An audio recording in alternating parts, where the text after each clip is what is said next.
Hello दोस्तों, गोया trust नमस्कार। मैं दीवान सिंह। मैं आपको बताना चाहूँगा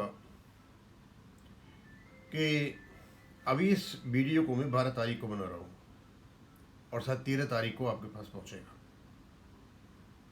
22 तारीख के बीच में केवल 10 दिन रह गए हैं। हम थोड़ा सा पुनरावलोकन करें पीछे की बातों को। हम थोड़ा ध्यानपूर्वक गंभीरता से सोचें तो कई चीज़ें हमें आश्चर्य में डाल देती हैं। हमारी बात हमारे बैंक पेंशनर से भी होती रहती है, कुछ लीगल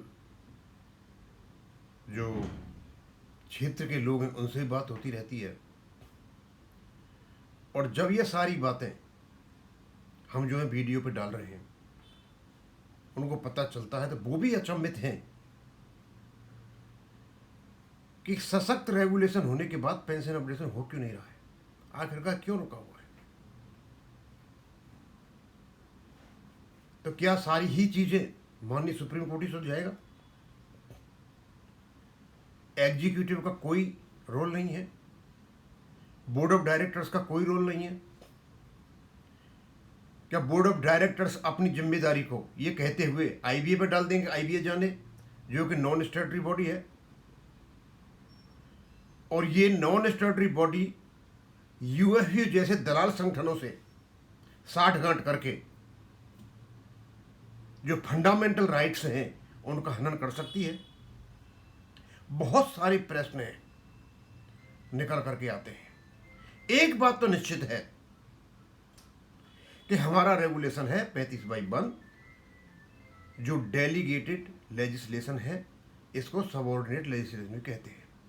प्राइमरी लेजिस्लेशन पार्लियामेंट बनाती है और उस प्राइमरी लेजिस्लेशन के आधार पर उनको जो पावर दी जाती है एग्जीक्यूटिव को, वो जो रेगुलेशन बनाते हैं दैट इज सबऑर्डिनेट लेजिस्लेशन या डेलीगेट लेजिस्लेशन, यानी कानून है ये। क्या इस कानून को मॉडिफाई, एनल, रिपील या रिजेक्ट ये आईबी और यूएफयू कर सकते हैं? बिल्कुल नहीं। जब हमारा रेगुलेशन है तो इसे आईबी और यूएफयू रेजिडुअल इश्यूज में कैसे रख सकते हैं, इसके बारे में मैं बताऊंगा। क्या उद्देश्य था इनका रेजिडुअल इश्यूज में रखने का? यदि इसको सुलझाने का था तो सुलझाया तो नहीं, उलझाने का था कि इनका ध्यान भटका दिया जाए और इनको बेवकूफ बनाया जाए और इनका रेगुलेशन में ध्यान ही नहीं जाए और ऐसे ही चलता रहेगा और सुप्रीम कोर्ट से साठ गांठ करके एडजमेंट लेते रहेंगे जो सीजीआई साहब ने रोका। बहुत सारी लीगल चीजें हैं जो दिमाग को स्ट्राइक करती हैं। और अब तो आईबीए को भी पब्लिक फंक्शंस के लिए स्टेट मान लिया है माननीय सुप्रीम कोर्ट ने। कि हमारे लोग हमारे साथ खेल खेल रहे थे कि आखिरकार रेजिडुअल इश्यूज में रखा क्यों? या फिर जब 12th बाईपार्ट सेटलमेंट आया था, एक अफवाह उड़ी थी, एआईबी पार्क, EIBRS ने कहा कि इस बार जो सिग्नेचर होगा बेस सेटलमेंट तब होगा जब बैंक पेंशन का इशू सुलझ जाएगा। तो ठीक है, आप रेजिडुअल इश्यूज में ले गए वहां, अच्छा है, रेगुलेशन को न कहे कैसे सुलझा दिया जाए, वो भी एक रास्ता होता है। लेकिन वह भी धोखा खा गए और लेकर रेजिडुअल। तो क्या ये मिला हुआ था EIBRS वेंकटाचलम से? कोई न कोई बात तो है, अदरवाइज इनकी नीयत ठीक होती तो ये सुलझ गए होता। खैर नहीं, हमें नहीं जाना चाहता। ये तो सारा कुछ आपको पता चल ही गया कि सारा खेल किया हुआ है वेंकटाचलम का है और इसके साथ जो हमारे रिटायरीज इसके तलवे चाटते हैं ना, ये उनका खेल है। अब ये जो किले बनाया करते थे कि देयर इज नो फंड, खत्म हो गया, रेगुलेशन आ गया और एक्ट 1970 और आ गया। और एक्ट 1970 के आने के बाद आपका रेगुलेशन माना जाएगा कि बोर्ड ऑफ डायरेक्टर्स ने रेगुलेशन बनाया भारत सरकार की अनुमति से और आरबीआई से सलाह मशवरा करके इसको लेड बिफोर पार्लियामेंट हुआ भारत सरकार के माध्यम से, और उसके बाद इसको नोटिफाइड हुआ, and now it is a law, rule of law. अधिकतर सुप्रीम कोर्ट में यही वर्ड होता था, रूल ऑफ लॉ, ये लॉ है। इसको इम्प्लीमेंट कराने के लिए किसी ने बात नहीं की। जब प्रेशर पड़ा अभी तो एआई पार्क ने अपना स्टैंड बदला, उसने कहा कि हमारा रेगुलेशन है, इसको इम्प्लीमेंट कीजिए। हम चाहते हैं कि एआईबीआरएफ और सीबीपीआरओ जो उल्टे सीधे चार्ट ऑफ डिमांड दे करके बैठे हुए हैं पेंशन अपडेशन पर, आईबीए को, अब मुझे पता नहीं आईबीए को क्या रिलेशन है उनसे, इनका देना तो इनको चाहिए था बोर्ड ऑफ डायरेक्टर्स को, नेशनलाइजेशन एक्ट 1970 के अनुसार वो भेजते आईबीए को, या फिर देना चाहिए डीएफएस को। भारत सरकार भी इन्वॉल्व है इसमें। अब मुझे पता नहीं बार बार आईबीए, यूएपीयू, आईबीए, इनसे क्या रिलेशन है, इनको बार बार वहीं जाते हैं। तो हम चाहते हैं एआईबीआरएफ और सीबीपीआरओ अपने सीओडी को बदलें जो दिया हुआ है। सीबीपीआरओ ने कहा है ऑन आरबीआई लाइन बदलें इसको, आरबीआई लाइन का रेगुलेशन में कोई जिक्र नहीं है।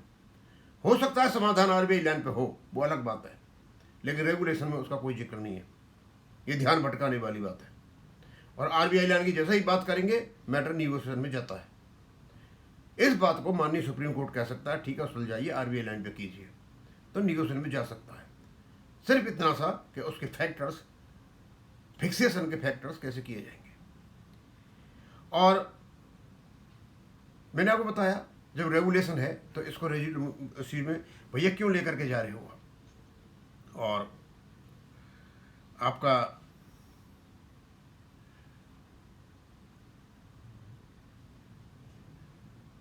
बहुत इंपॉर्टेंट बात हम बताना चाहेंगे। एआईबी पार्क केस के साथ जा करके सुप्रीम कोर्ट में जाते हैं, पैसा भी खर्च कर रहे हैं शायद वो, उनका जो vice president doctor GD Sharma दोनों साइड में है अराइज और वहाँ, तो स्वाभाविक बात है जब दोनों संगठनों का, अराइज का और एआई पार्क का वाइस प्रेसिडेंट एक है तो इंटरलिंक्ड माने जाएंगे, यानी इम्प्लीड पार्टी है। इसका जो रिजल्ट आएगा केस का, वो सारे जितने भी पेंशनर्स हैं, चाहे वो एआईबी पार्क के मेंबर हैं, चाहे सीबीपीआरओ के हैं, या फिर वो एआईबीआरएफ के हैं, सबको फायदा होना है। इसलिए हम मेंबरों से भी रिक्वेस्ट करेंगे और इनसे भी रिक्वेस्ट करेंगे, आप अपना फिजिकल और फाइनेंशियल और इवन मेंटल और साइकोलॉजिकल योगदान इसमें दें, क्योंकि सुनवाई 22 तारीख को होनी है।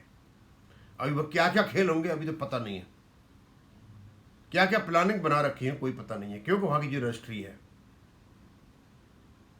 आईबीए और यूएफए जैसे भ्रष्ट लोगों के लिए पूर्ण समर्थन दे रही है।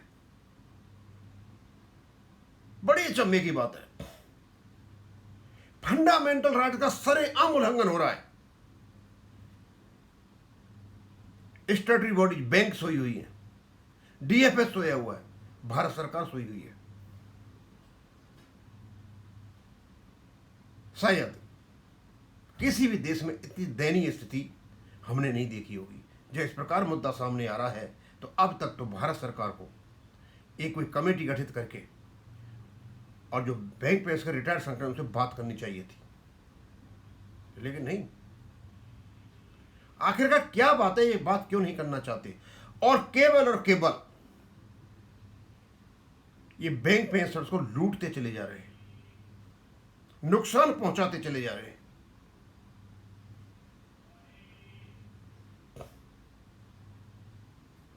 और इवन चंडीगढ़ हाई कोर्ट का जो फैसला है, चंडीगढ़ हाई कोर्ट फेल्ड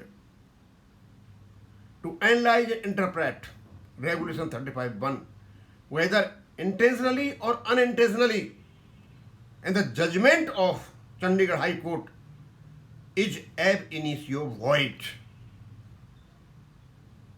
उसमें जिस प्रकार से फैक्ट्स को कहा गया, क्लॉज 12 सेटलमेंट का 2015 में अंडर निगोशिएशन था, इससे बड़ा झूठ, इससे बड़ा एरोनियस फैक्ट, गलत व्याख्या शायद सुप्रीम कोर्ट के इतिहास में नहीं हुई होगी।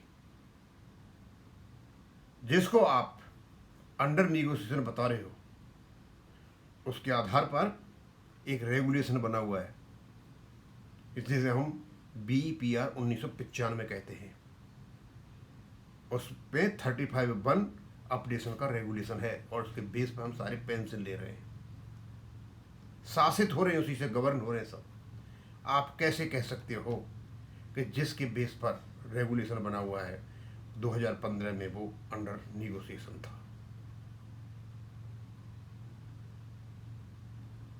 माननीय सुप्रीम कोर्ट भी इस चीज़ को देखें और जजमेंट को एब इनिशियो वॉइड करें। और उसी जजमेंट ने IBA को हिम्मत दी, UFBA को हिम्मत दी गलत अफवाहें फैलाने की